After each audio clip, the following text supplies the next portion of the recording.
Hey everyone, welcome back to Citywide Blackout, your home for music, movies, and more. I'm your host, Max Bowen. In this episode, I am really happy because once again, I am joined by Boston-based artist Genie Santiago and fellow Boston musician ALGO to talk about their new single, Revelación, released on July 24th across all streaming platforms.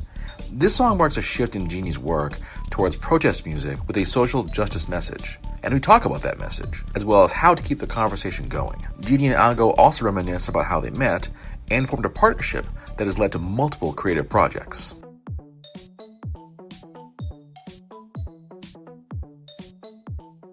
Well, folks, I am super happy right now because I get to welcome back one of my favorite people in the whole world. We've had her on the show many times. She has a brand new song out, Revelación, which you can find on your numerous streaming platforms.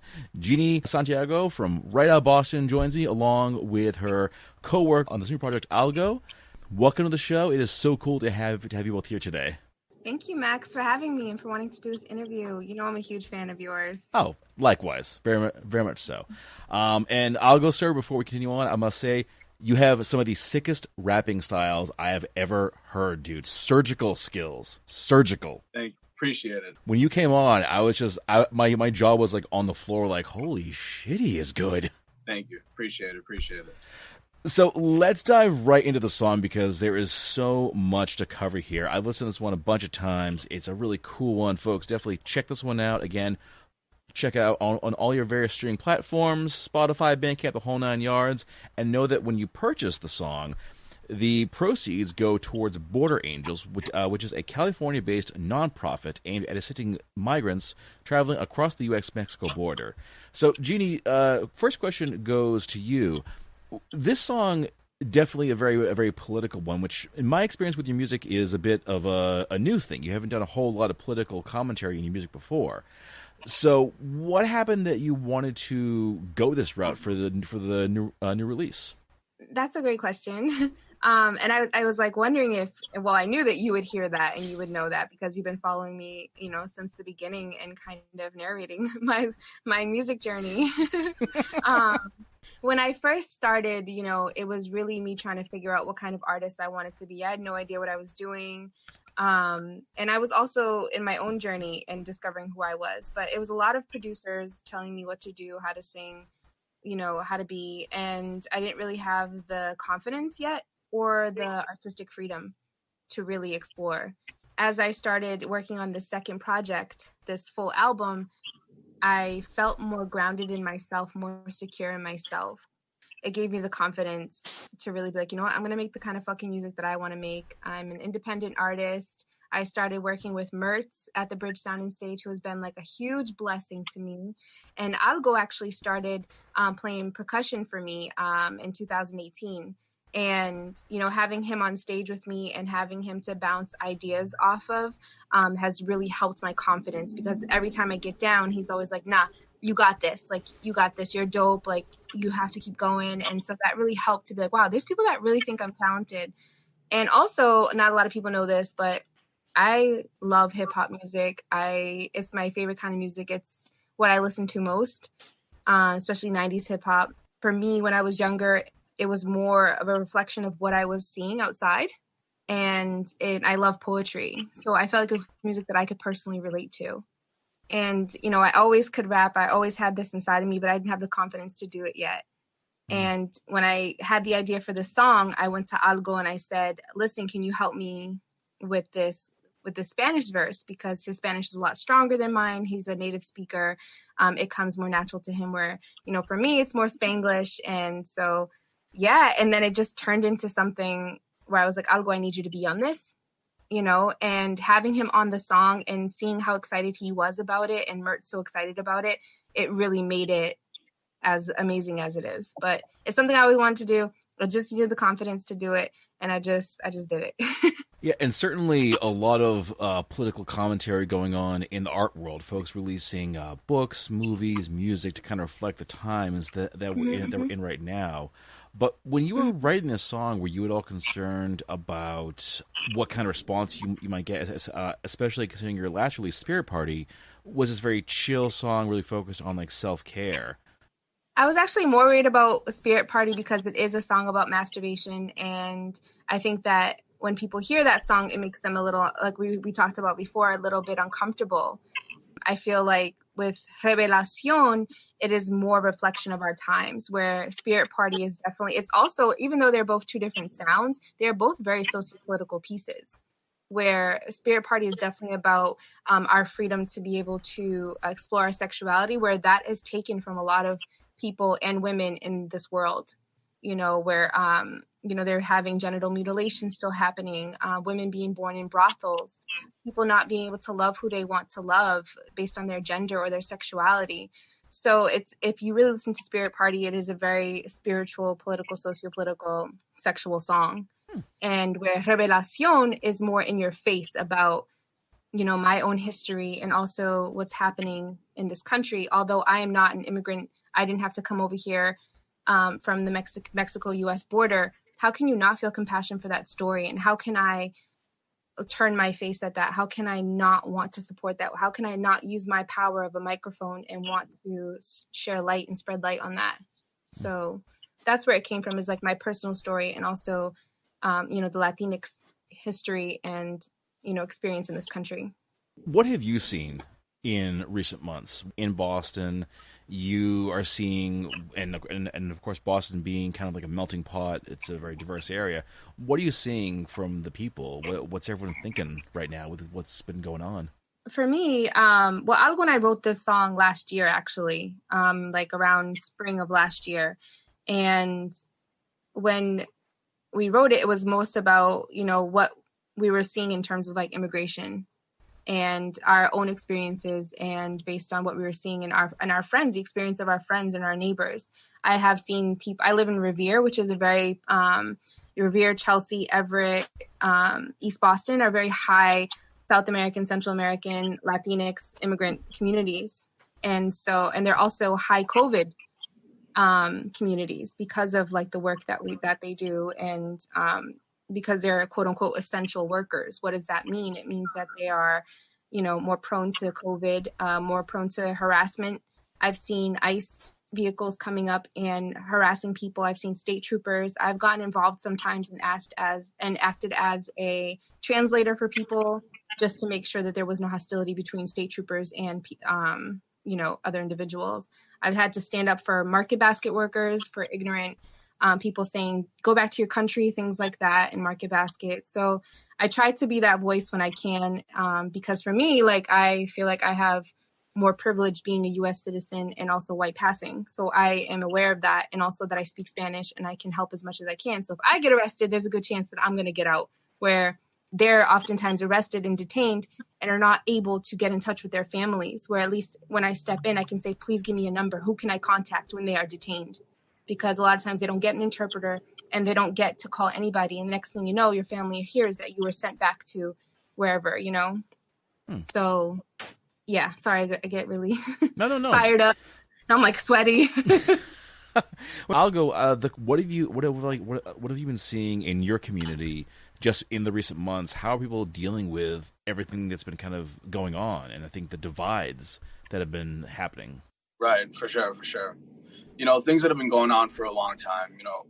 The one thing that I love about what's been going on as of late, it's because of the power of social media. I think there's a lot more awareness now, which is huge. Generally speaking, everyone knows what's going on, and everyone knows how to point out the things that are not right, the injustices that are going on, and people are spreading the message. And I think that's extremely powerful. That's the one thing that could turn things around. Drop by droplet. Injustices, racism. I've experienced it. It's unfortunate the things that we see trending, and I'm glad that even people in the workforces are. Nowadays it's not enough necessarily to be non-racist. It's, in a sense, we have to be anti-racist. We have to do the things to minimize, overturn, and to combat it in a sense. So I've seen a lot of this, which is a huge step forward.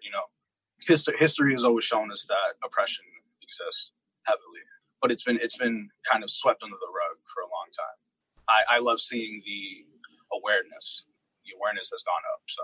Could I add quickly to what Algo said about the oppression and history? And Algo says a very dope line where he goes, history is bound to repeat if we sit and wait. Classism is racism, now they manipulate.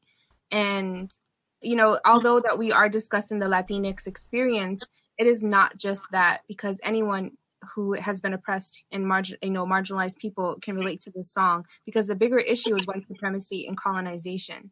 And I feel like many groups of people can relate to this. And as soon as we can get, you know, stop white supremacy and decolonize, you know, I feel like then the things that are, I can't really, I can see it in my head, like there's like a pyramid, right? It's like at the top, the problem is white supremacy and colonization. It's like, as long as we can get that, then it's like, maybe we have a chance at like really conquering this. How do you get people to face that? Because one of the things I keep hearing from people, and I feel like it's kind of brushing off, is saying, well, I'm not racist, or my family never like owned slaves. You know, we lived up in like Massachusetts our entire lives, blah, blah, blah, blah. How do you get them to kind of face, and this question goes to the both of you, how do you get them to face the reality that, you know, even if they weren't directly part of it, they still had a role? Mm-hmm. And that's the thing about this like white silence, right? That I think a lot of people, especially past generations, grow up thinking colorblind, right? Teaching that, no, we're all the same, we're all this. And as long as I'm not doing it, and as long as I'm not raising my kids to do it, then it's fine. But the thing is, white people and people who are being racist or hateful in any way, not just white people, you have to hold each other accountable for the shit that you're doing. You have to. And if you're being silenced and you're not holding other people accountable for their stuff, then that just makes you as guilty. And I think a lot of times people think that because they're not saying hateful things or not doing hateful things, that they're not racist or they're not being oppressive. But in reality is that once they start to educate themselves, they'll see that, oh my God, like when I did that, that was very hurtful. That was oppressive behavior. You know, that is racist. You know, that is homophobic. You know, so that's what it is. It takes a lot of holding each other accountable. And social media, like Algo said, has been like huge, right? Because of COVID, we're all stuck inside in front of our screens. And that has played a huge role in how information is being received right now. And I've seen a lot of people holding each other accountable. And, you know, I work in North Reading, and in 2016, there was a lot of Trump signs up, a lot. This year, I'm seeing that there's not that many. And I'm seeing a lot of Black Lives Matter signs like in their yards. And like, that's all good and awesome. But what else are you doing? What else are you doing to educate yourself and to, you know, educate those around you? And so, but I'll let you talk. Yeah, for sure. I guess it's having the awkward conversations. It's you know, calling it out. It's not letting it fly. I feel like that's the best way to, I guess, approach this. You know, it's because we experience it. We see it on minor scales. We see it on larger scales. We see it, but particularly when it's in front of us.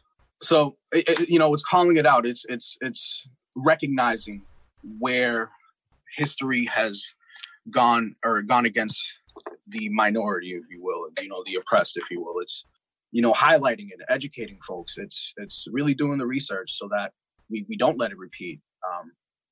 You know, some people they don't experience these things. So I understand why maybe it's a little harder for some people to see it or understand it because they have never gone through it themselves. But, you know, it's giving, you know, taking your glasses off and saying, hey, check this out. A, B, and C, and D has led to this in the last 200 years. It's these type of conversations that will turn the leaf, I believe. And I think it's also just on what you both were saying. I think it's also important to have those conversations, even if it's with family and friends. You know, I have some family that are very racist, and I think it's important to not let that kind of thing slide. Saying, "Oh well, they're family, so we got to let it go," or "They're my friends, so I got to let it go." I think it's no. You have to tell them up front that kind of thing is wrong, and if they don't want to acknowledge it, then just tell them, "Okay, then I'm done dealing with you," and just walk away from that. Yeah, I have, you know, had to have some difficult conversations with some white people that I am very close with, and I've had to cut off. And, you know, I feel like this guilt inside of me because I have to recognize of my white privilege also. Like, I'm a white passing woman, you know what I mean? And, you know, I think a lot of times I find recently white people feel very comfortable coming and asking me questions of what they should be doing, and if this is racist, and if this is that. And I'm like, I can't be like this bridge between, like the swatch, like I'm here on this swatch, and you know what I mean? So I think that they're like, oh, Genie is a person of color, she's queer, I can ask her these questions because she's not Black, or she's not like gay, or she's not trans, so I can like say these things, I can, you know what I mean? Or she's Latina but she's not dark, or so there's these, it gets exhausting. But I also feel this responsibility that, yes, I do have this privilege as a white passing Latina, and I do have to say, it's not my job to educate you, but here are some resources that you can look at. Here are some things that you can, that you can do. I would like to get the both of yours take on this, because I have my own definition of it, and it's probably comes from my own experience. But what does it mean to have privilege in the world today? I think it's, for me, what immediately comes to my head, and it's not the end-all be-all answer, but I feel like when a cop pulls me over, they don't feel immediately threatened by me. When I walk into a room, someone doesn't feel immediately threatened, or if I get into an elevator with someone, they don't feel threatened.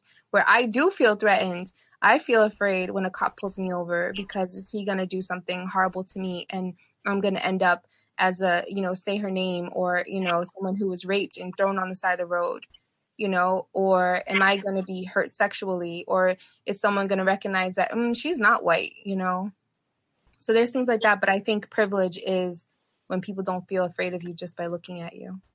I feel like that's such a great question, because, privilege is, I feel it's getting a pass for certain things. It's, I think Genie mentioned, it's almost like not being it's no second guessing. If there's something going on, there's, you get a pass, you're okay. There's no prejudices, ideas put before getting to know you. It's almost a veil. It's like an invisible veil in a sense. You get a pass for certain things. I wanted to say, we were supposed to go on a Europe tour in this year, and I remember having a call with an agency that was Queers to the Front booking. It was amazing, and I'm still working with them, and I am going on tour one day.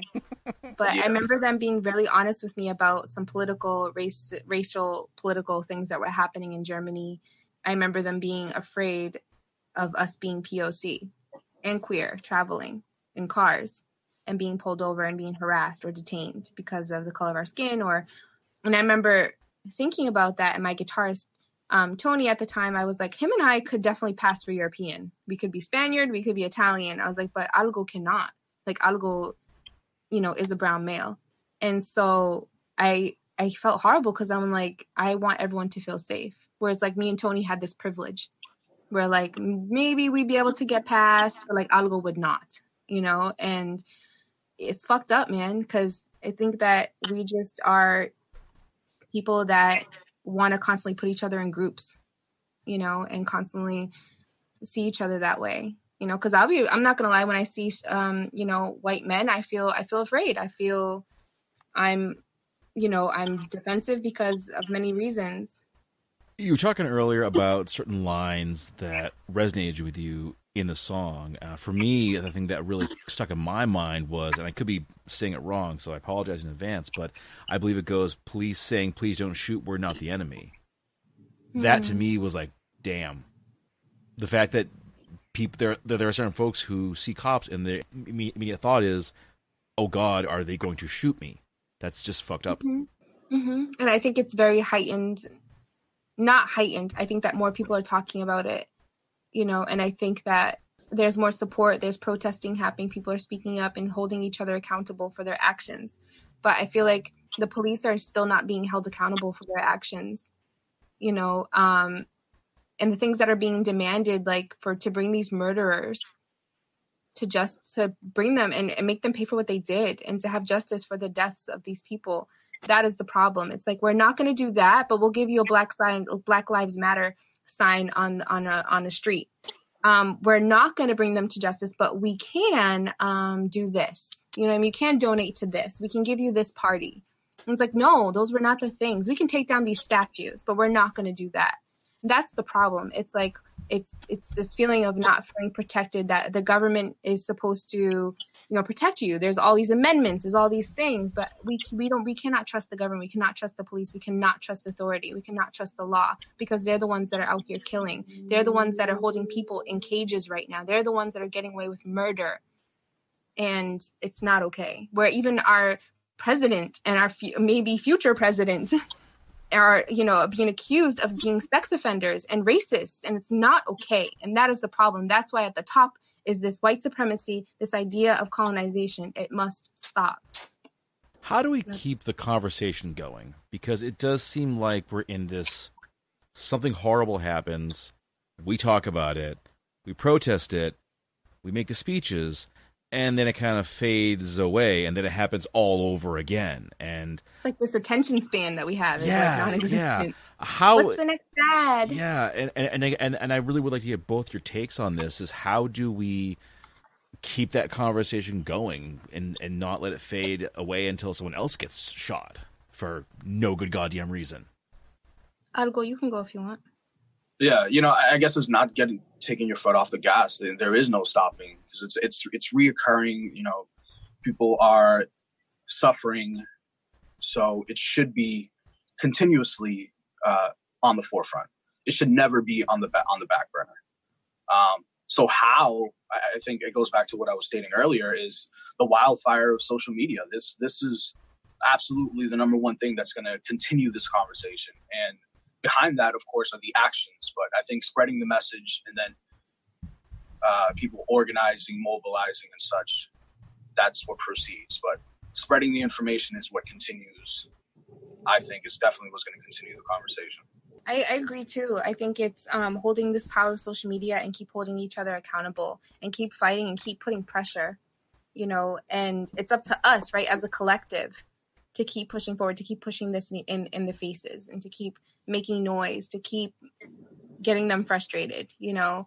And when I say them, I mean, you know, basically our local governments, our, you know, bigger government, the police, you know, defunding the police, defunding ICE, abolish these organizations, you know, that are capitalizing on our oppression, you know, and getting away with murder. It's up to us, and not letting them tell us what we should be concerned about, or what we should be reading, or what we should be doing. It's like, it's us putting that pressure and not allowing them to distract us. Like, this is what's next. Like, no. We're not paying attention to that. We're doing this right now. And the power in numbers. If everyone's on the same page, that, you know, this can rapidly change in the next generations. I would very much like it to. Would like to stop seeing this in the news. Really, I would like to stop seeing it, and not because we don't report on it, but because it just ceases to be. I would love that to happen, and I think it's also kind of on the media to accurately, for a change, report on this. Stop reporting on protests that because they turn violent, and talk about the message. Stop making the violence and the destruction your focus. You guys suck at your job right now. Because they do. I think right now they're doing an awful job. I think they're slanted with everything they do, and I'm not happy with it. And I work in it too. So I know. And I gotta bear that responsibility too. But you're doing such a good job. I try. I think that they also don't understand the trauma on people seeing their own being murdered. So I think that there also has to be this mindfulness of that, of how that affects a people, how that affects a group of people, this constant trauma to see their own being killed and what that does to them, what it does to children, seeing that, you know, thinking, am I next? Is this going to happen to me? Is this going to happen to my dad? Is this going to happen to my mom? Is this going to happen to my friends?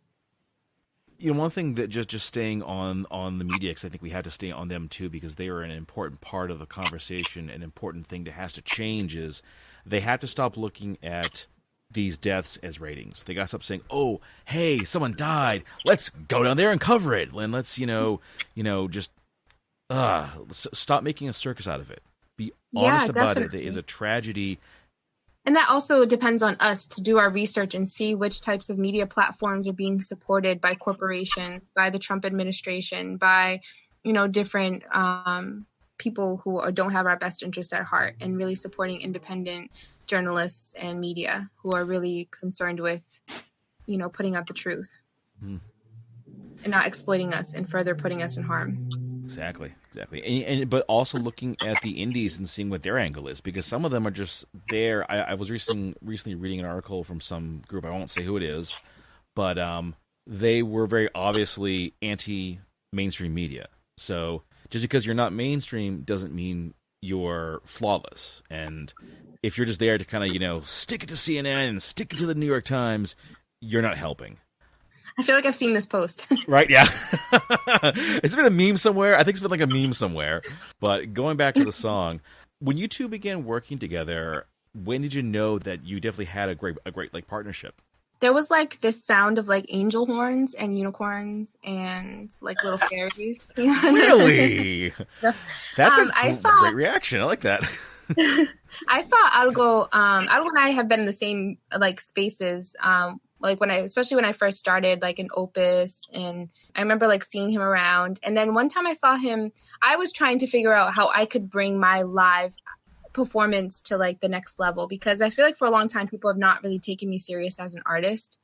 That's why I feel like after this song, like people are really seeing like what I'm capable of and what I have inside of me and what I have to say. And I saw Algo playing his MPC, and I was like, I need that. Like I need a guitarist and I need an MPC in my life. And so I hit him up on Instagram. This was like 2018. And I was like, hi, I'm Genie. And at the time I had my friend Izza playing guitar. I know I always start, hi, I'm Genie. That's how I sound in real life. Hi. And he was with it. And I remember Izza and I were afraid. We were like, we're going to like this guy's house. We have to stick together. We have to go in together. I took a picture of the house. I sent it to like my group chat friends. I was like, this is where I am. And he's never been weird or creepy or anything. He was just like treated us like humans, like and kept us safe. And it was just always creating safe, beautiful space to make mistakes. And I think that's what I love most about Algo, is that I can make mistakes in front of him and it's safe to do so. He never judges me.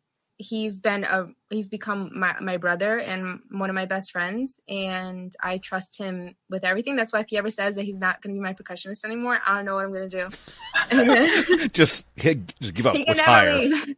Yeah. But most importantly, like I saw his skills as a lyricist, and he's someone that I trust. And at first, this wasn't going to be a collaboration. It was just going to be like, hey, I need you to help me with my Spanish. And can you help me write this Spanish verse? And after hearing him and like hearing his flow, and he's a percussionist, so he's a natural lyricist. Like he can hear something and just get it. And it's like he plays djembe, he can play a drum kit, he can play his MPC. He's like always tapping. So that's why his flow is so like precise and dope. And he also grew up on 90s hip hop. Algo and I have been on a dope journey together where we've definitely seen each other grow. And when I heard him rap the Spanish part and what he had written, it was just like, I was like, you want to be featured on this? And he was like, hell yeah. Just like that. Hell yeah. And then I was like, dope. And then it just turned into this big thing. And I was very proud of him, the work that he put into this, and that he really understood the song and what I was trying to do. And it's been a pleasure working with him. And he plays djembe on a lot of my poetry pieces, and a lot of other songs that I have on this album. You'll hear a lot of Algo and his dope percussion like talent. So yeah, that was it. That's my ode to Algo. Aw. Nice. Your turn, Algo. Well, first off, I want to say that I'm glad you took precautions when we first met, because that's very important for you to do. I think I just want to throw that out there. And a couple things. I don't know if I've told you this, but I know what the collaboration with Revelación first started with me, helping you write the Spanish verse. But I remember I was on my way home from my mom's place, and I think we had started the Spanish verse. And I was thinking to myself, like, damn, it would be dope to rap another verse in English on this. And I was driving home, and I already had thought a couple of lines. And that night we talked, and that was the very first thing that you mentioned when we got on the phone was, do you want to write another verse and feature on the song? I was like, fuck yeah. Meant to be. Yeah. So, but as far as how I knew that collaborating with Genie would be a great thing, there's a few things, it's, I think communication and collaboration is a huge thing. being able to articulate ideas, bounce ideas back and forth, and not, take them in a, positive way. That's one thing. Secondly is her command for her voice, is like, there's not many people that I know that command their voice and control the environment, the room, capture attention like Genie. And lastly, the vision. It's like, there's certain people that you meet that are just driven, and they see the finish line in a sense in advance. Genie always knows the direction. She sees the finish line. Mm-hmm. Okay. Now I'm like crying. Aww. It's true, man. Like, this is not a hobby for us. This is our life. And COVID has been very stressful for us because our purpose, it feels like in ways, has been taken away. Where other people are like, whatever, it was just a hobby. But for us, this is our life. And instead of giving up, we're learning how to adapt, but also not forgetting how things were. Because I don't want to adapt too much where I forget what it feels like to be on stage, what I feel like, what it feels like to hear people chanting and singing my songs, what it feels like to hug someone after a show, what it feels like to have someone come up to you and tell you that I'm a survivor and you're the first person that I'm a victim of sexual assault or abuse and you're the first person that I'm telling. I don't want that to go away. I'll never forget that. So I'm going to adapt as much as I can. But I'm not going to let go of this hope that I'm going to be on stage again in front of real people and we'll be able to touch each other after, And that's what I love about ALGO too, is that this is not a hobby for us. So we're not just going to give up and get a 9-to-5 and give up on our dream. Like, no, this is our purpose. Revelación is our purpose, making music that moves, that you can feel, and that sometimes it's just to dance to. Sometimes it's just to masturbate to. Sometimes it's to go fucking protest to. We have to keep doing this.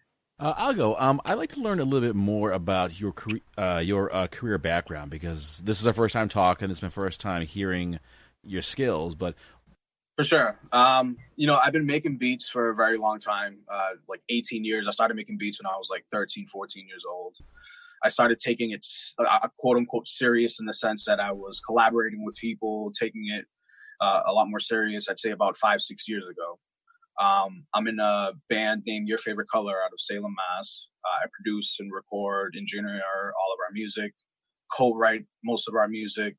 I've collaborated with other people in the North Shore, Shalom, the poet, ST Nack, Venerable. He's a MC from the Dominican Republic. I continue working, producing, writing music with my band, and I'm actively, on Genie's side as well. And also gonna be producing for other people. Damn right, it's already in the works.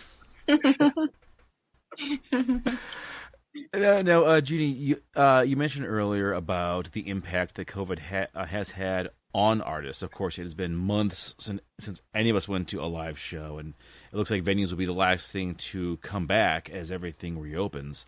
I'm curious what you had planned that COVID basically that it basically derailed. Yeah. Your reaction, so for the folks can hear, I think her head just like split open. My brain just exploded. Just from sheer like exasperation. Yeah, I'm gonna be honest, man. Like sometimes I'm okay and sometimes I'm not. Sometimes I wake up and I feel this heaviness and I might cry a little bit, so I'm sorry. I am on my cycle and I am feeling emotional and I'm honoring it and loving it. Some days I'm okay, some days I'm not. Sometimes I feel this heaviness on my chest and this, because grief comes that way. This is grief. We are grieving the loss of our lives. But in the end of the day, we are lucky right now. Like what happened in Lebanon, and also we are here to live another day despite this. You know what I mean? So I tried to think about that, but I am still grieving and I'm still aware of my own pain. We were supposed to go on a Europe tour. And when I was planning that in December, they had said, there was a lot of political things happening where it wasn't safe for us as queers and, well, for me as a queer and also as people of color. And also there was rumor of this virus going on. And I was like, what? This is like, what? Are we in a fucking movie? And she was, so the agent was like, I think that you should stick to a West Coast tour and we'll see how things go. I was like, all right, so we're not going to Europe this year, but we're going to do a whole West Coast tour. We're going to do California. We're going to do Portland. We're going to do Las Vegas. We're going to do Arizona. We're good. And I was excited. I honestly, I grew up in the projects. I grew up really poor. I grew up in foster care. So I never went anywhere. I only went to Puerto Rico, so I was excited to go to Europe for the first time. And I was like, all right, that's fine. I'm going to go to the West Coast and I'm going to have fun. And that is no longer happening. But I told them to keep my money, keep my deposit, because this is going to happen. Keep it. And we're still touching base, seeing how we're doing and how things are going, because we're going. And I promised ALGO that, like, we're going on tour. I missed out on a lot of shows I had this year booked for shows. I was going to actually live in California for a bit from September until till January. So that's not happening. There's no point in me going to California, so I can just do what I'm doing right now, sitting in my house. Like, it was a lot. But the album is still getting finished. We have a music video coming out for Revelación. You know, the album is almost done, and I promise you, it is something that is really powerful and is definitely a reflection of me completely and not a reflection of anyone else. But, you know, it's been hard. I miss performing in real life. I miss touching people. I just miss that energy. I miss canceling plans because I want to. I miss, yeah, man, the live set was definitely getting stronger and stronger. And I felt like I was really starting to make some noise. So I'm still holding on to that. I'm still networking. I'm still checking in with people. But the virtual shows, man, they're just not, it's not the same. I think people are exhausted. People are struggling to even answer text messages or emails, you know, or doing basic things like getting out of bed. So how can they attend a virtual space, you know? So it's really hard. And I find when I do them, it's really for a great cause. And I find myself not really doing music. I'm doing more poetry, you know, things like that. Because it is hard for ALGO and I to get together and to feel safe. And for, you know, I'm looking for a new guitarist, like, you know what I mean? Like what? So I've just taken a pause and be like, this is where I am. Let me focus on my project. When virtual shows come up and I feel like I really want to do them, I'll do them. There we go. But that tour, man, that's, and the potential, you know, possibly living in California. When you get to Portland, I don't say if, I say when, because it will happen. Find a place called Powell's Books. Okay. It is a 4-story bookstore. Right? I'll die. Yeah. I'll smell all the books. I can't wait to touch all the books and smell all the books and not be afraid that I'm going to get sick. Well, I might not do that one part. You might get like odd looks from the staff, like, what is she doing? She's smelling the books. I don't care. All of them. After all this, I'm going to smell them all. Go. You know what? Go for that. You do that. You smell all those books. Yeah, that. Because I've been to Portland a few times, and it's a wonderful city. It's a really, really cool city. So that's my high recommendations is to check out Powell's Books. I did go to California in February before all this happened. I had a show in San Francisco, in the Latinx community, like in that whole block. It was at the Red Poppy House, and I performed Revelación, and it was so different than performing it here. Because here it feels like I'm educating people, and I feel a little nervous when I'm in certain spaces. But in you know, doing that in San Francisco, it was so different. It was like we were sharing a story. Yeah, I'm going to go and I'm going to live there one day. And ALGO is also going to, remember we were talking about the ALGO? Like, what does that look like? We have to save up and live there for 4 months. And who can come? Yes, your partner can come. She can come, but like everybody got to save money. We're just going to like live in this like, you know, co-op or a commune or something. I've thought about this so much. You don't even. Me too. It's all the time. Because it's all we have to focus on is what we're doing next. What about you, Max? How are you navigating this as a journalist, as someone who wants to read, you know, be the voice of audiobooks? I know this. Oh God. She saw my posts. Oh God. You know, I really just count my blessings for the most part because I've been working steadily through this whole time. I haven't lost my job. I haven't lost my insurance. I haven't lost my home. No, I know has gotten sick. So I just sort of count myself as being very, very lucky because I read accounts of folks who have lost everything, who are homeless now, being unable to get like government assistance or losing their jobs, and there's that no coming back from that. As a journalist, it's been an interesting journey because I live in a small town and I cover news for a small town. So I'm separate from a lot of the bigger city stuff, bigger city happenings. But it's been interesting to see how it's affected us. You know, I have seen businesses close their doors for good. I have seen people stressed. I've seen people worried. The big issue in this town is school. That's what everyone's talking about, because we are going with a hybrid model come the fall. And parents are basically losing their ever-loving minds because they're like, how are we going to do this? How am I going to have my kid home 3 days a week when I have to go to work? How do we make that happen? And it's been interesting to see just the discourse that has gone on, and even seeing how my friends have handled this, because I have had some friends who have been like handling it pretty well. And I've had some friends I have to strongly consider that it might be time to cut ties because they become trolls. Basically, they become arrogant, egotistical trolls, and it brings out the worst in people and the best. Yeah, that's good. At least you're able to like cut those ties and recognize that those people are not worth it, and that you don't want anything to do with them. But Algo, what about you? I didn't let you talk. What have you lost? Look at me controlling the interview now. So, Max. Typical Genie. It's the Genie show. It's my show now. I'm running running things. I mean, you know what? The one thing that comes to mind, and I'm actually in the room right now in a sense what I've lost. So I've been working from home like a lot of people have. And, I have a bedroom that is my recording studio, but I've been working out of this room as well, like my 9-to-5 job. So in a sense, because I'm in here so much, there have been plenty of days where I'm working 9 to 5, 5 o'clock hits, and I kind of don't want to be in this room.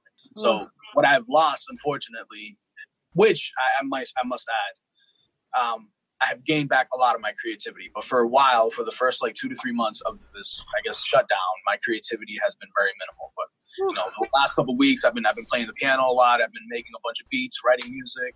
So things have changed. Thank baby Jesus. I know, it was hard in the beginning. I couldn't go to the studio, and then I started buying all this equipment that I didn't even know how to like navigate on my own. And I remember being like, I'll go, what is this? What is it? What is it? A transmitter? Like, what is happening? What am I doing? Like, I had no idea what I was doing. And, I'm glad that it forced me to learn how to navigate Ableton and learn like what these different things are in terms of sound. But I'm still struggling with, creating, what used to come so easily now because of being sad and feeling like this depletion of energy. It's hard, but we have to push through and keep doing what is our purpose, reminding ourselves what is the purpose of doing this. Exactly. How do you keep the creativity going, especially when you feel sad and depressed, whether it's something you see in the news or just the general ennui that we all have right now? Good answer. Honestly, when I get together with ALGO, I do feel, because we have been fortunate enough to safely get together at times. And that has felt really good. I guess for me, listening to music, I've been listening to a lot of I'm revisiting a lot of music. Like, I forget, first of all, I love Jhené Aiko, India Ari, I've been listening to a lot of, Erykah Badu, Jimi Hendrix, I've been listening to a lot.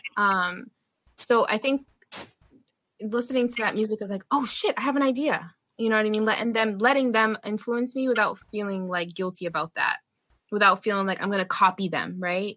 And just allowing myself to be influenced by their message, by a certain sound that they used, or, why not? Why can't I do that? Why can't I allow myself to be, for me, it's always been me getting out in nature, going into the woods. I live on the beach, and I haven't been able to go to the beach because it's too crowded and I don't feel safe going. So I've been going to the woods a lot, which is really fly. I think now that the beaches are open, less people are in the woods. When in the spring, a lot of people in the woods, and I was like, I can't do anything. I can't even go outside. I was like, what am I doing? And I cried a lot. But I think that staying in touch with ALGO and my friend Ava and Anais and, my Sunflower series in the beginning really saved me. And just trying to stay in contact with artists as much as I can. But I think a good blessing is that I've gotten a ton of write-ups this year, even though I haven't been able to perform, which is really fly, and I'm grateful for that. It's counting our blessings, being thankful that I'm still here, and just surrounding myself as best I can with my other creative peers that I love. As you mentioned before, some of the song is sung in Spanish. What does it mean to you to sing in, what is, your native language? If you listen to Algo and it sounds very different.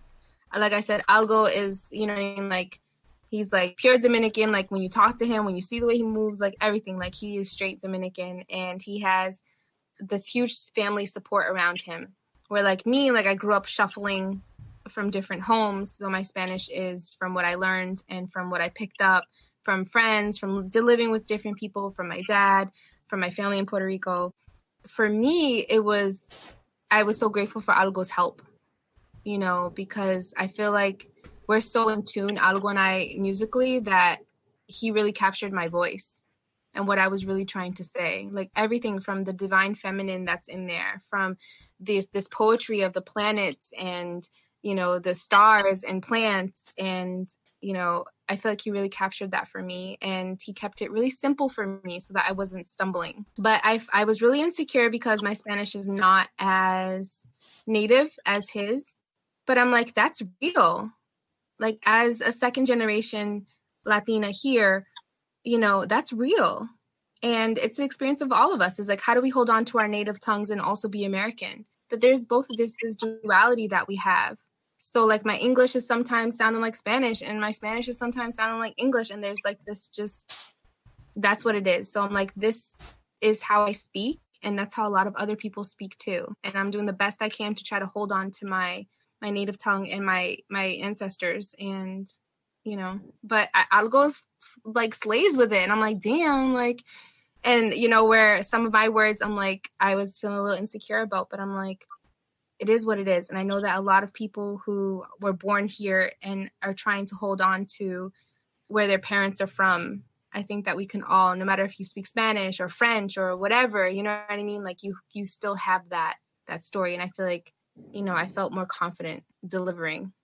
Right. So, but to be honest, I hear it and I still can't really believe that that's me rapping in Spanish. And it's because it's something that I've not exercised much. You know, I've written a lot of stuff, poems and verses, raps in English, but very rarely, very, very rarely in Spanish. So I hear it still and I'm like, whoa, that's freaking nuts. But it's pretty dope, you know, and I got to thank Genie in a sense, because it's unlocked a chamber in a sense, because now I'm hearing, now when I'm making an instrumental that sounds kind of Latin, reggae-ish, I'm automatically thinking of raps in Spanish, where that had never happened. It feels powerful, man, to use my native language in a rhythmic sense, you know. Yeah. And to know that we're, you know, also talking to an audience that where English, they don't speak English, right? Because I think that even when I went to Puerto Rico, like my cousins and stuff who didn't speak really good English knew all the fucking songs that I was listening to. Sorry for swearing. But knew all the songs but couldn't speak any English, you know what I mean? So like it felt really good to be able to give that too. It's like, because what Algo and I are saying in that verse is very similar to what we're saying in the English verses. And we did that on purpose. Of like, I want it so that people who don't speak English can also feel this and that are talking to our people. What do you have coming next? I mean, do we have new music coming down the road? Are we just going to take a break for now that this song is out there? Nah, there's no more breaks. We took a break from friggin' Yeah. March until June. Yeah. No more breaks. No more stopping. I can let Algo go if he wants to and plug in his band and. Please. Yeah, for sure. Thank you. I mean, what's next is, you know, new content, you know, like I mentioned, I have the spark all of a sudden. So I've been creating a lot of new stuff. I have stuff, which I don't know if I've mentioned to you, Genie, but my girlfriend Gladys and I, we have this brainchild of an idea. It's called Lashes and Headphones, where it's going to be a fusion between, she's a photographer and videographer. I'm a producer, writer, videographer, photographer. So we're going to fuse everything and, you know, we're going to collide visuals and audio. So that's dope. So that's in the works. And then, like I mentioned, my band, I'm a part of a 5-piece band. We actually have a new single that's out named Cigarettes. Your Favorite Color is the name of the band. So we're actually currently still recording, mixing and such. Our next project named Blue will be out in the coming months. New singles coming soon. So new content all around. Excellent. Yes. Excellent. Woo. Yes. Nice. Good stuff. Well, Genie, Algo, thank you both so much for talking to me about this, about everything. And it's been wonderful to hear the song, to hear the story behind it. And before we go, though, this is your chance to throw it all out there. where do folks go to learn more about you and to check out your works? Go ahead, ALGO. Yourfavoritecolor.com. Color is spelled COLOUR.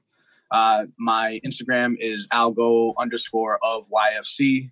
I have instrumentals and beats up on SoundCloud. Just search Algo Rhythms Music. Yes. You can find me on GenieSantiagoMusic.com. You'll find all my music and social media there. If you want to follow me on Instagram, it's Genie, GENIE.Santiago. If you don't know, you should know Santiago. That is it. But also, we are in the process of filming Revelación, the music video, and it's going to be just as powerful as the song. It's definitely there to educate the masses, and I'm really grateful that we're now able to move forward with that, not with the original idea, but an even better idea. And also I'm hoping that my album will be done by the fall, but I am being gentle with myself. There are a lot of features on that album, a lot of features, and like Forte, Algo, obviously, Anais Azul is on there. Who else is on there? Mertz obviously is producing and engineering it all. So I don't know. I'm just really excited. And I heard that Jasmine Red is also going to be on a song. We'll see. I'm really, my fingers are crossed on that. So if she's listening now, I'm holding her accountable. Please come and do the song with me. But also just being gentle with, other artists and what they're capable of doing right now. Because I understand that we're all doing the best we can. But you can find me on all those platforms. My music is everywhere. This is your girl, Lady V, host of The V-Line, and you're listening to Citywide Blackout. All right, everyone, that brings the show to a close. You can follow the show on Facebook under Citywide Blackout, Twitter and Instagram under Citywide Max, and check out citywide.blogspot.com. Listen to the show on Spotify, Podbean, Apple Podcasts, YouTube, TuneIn, and every Saturday at 10 p.m. on Boston Free Radio. To close things out, I've got the new single for you. And for those who purchase a copy, proceeds will go towards Border Angels, a California-based nonprofit aimed at assisting migrants traveling across the U.S. Mexico border. As always, keep those ears open.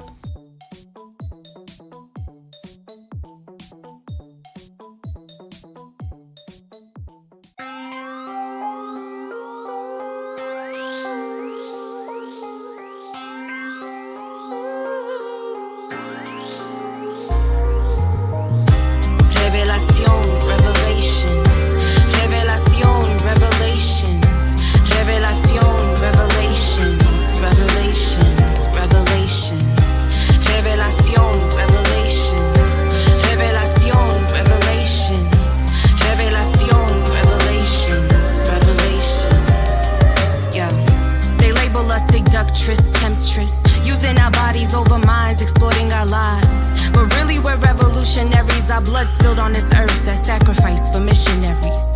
The peaceful Taino, a race colonized and raped, mutated indigenous African Spaniard hate. Little did they know, created a master race filled with strength, spirit and grace. They wanna build a wall, have us work this land, clean their homes, raise their kids while they dream and plan. But now we're speaking in government office with teachers, doctors, artists, mothers and fathers. In touch with our roots, police, please don't shoot. We're not the enemy, exist, thrive in harmony. Instead they want us down, but gods and goddesses, they fear us, they hear us, we're standing proud. Revelación, revelations. Revelación, revelations. Revelación, revelations. Revelations, revelations. Revelación, revelations. Revelación, revelations. Revelación, revelations. Revelations. Revelación, consentimiento, porque lo siento condenado en este momento, no me arrepiento. Pongo a pensar en el pasado, los movimientos que fueron raros nos enseñaron a ser sirviento, todo es un secreto y nada es claro. Y por supuesto quieren dejarnos como esclavos, nunca despierto nos enseñaron, fueron los magos. Y sin embargo somos los dioses, estamos en cargo. Nuestro futuro lo tenemos en manos, somos divinas femeninas, no me importa lo que opinan, traemos la disciplina, viviendo en armonía, estrellas y las plantas, naturalezas, poesías. Fíjate el daño que hacen las policías, políticos, pastores, robándonos todos los días, haciéndonos pensar que es favores bien sorprendidas, creemos en ladrones, historia repetida.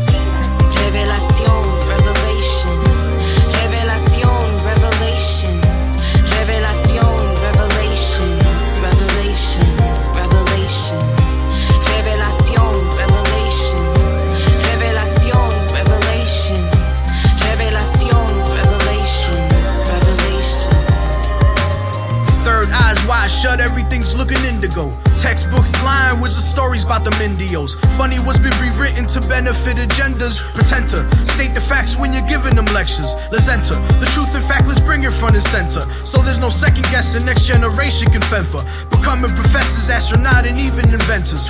Generational wealth handed down, become investors. The truth, we gotta protect it, we're all affected. The shift is turning, man is sharper, next is coexistence. The kids are smarter, teach them not to harbor fear and hate. How to meditate, look within for answers, how to acclimate. Previously they try to divide us and segregate. History is bound to repeat if we sit and wait. Classism is racism, now they manipulate. Through the image on the TV, save the human race.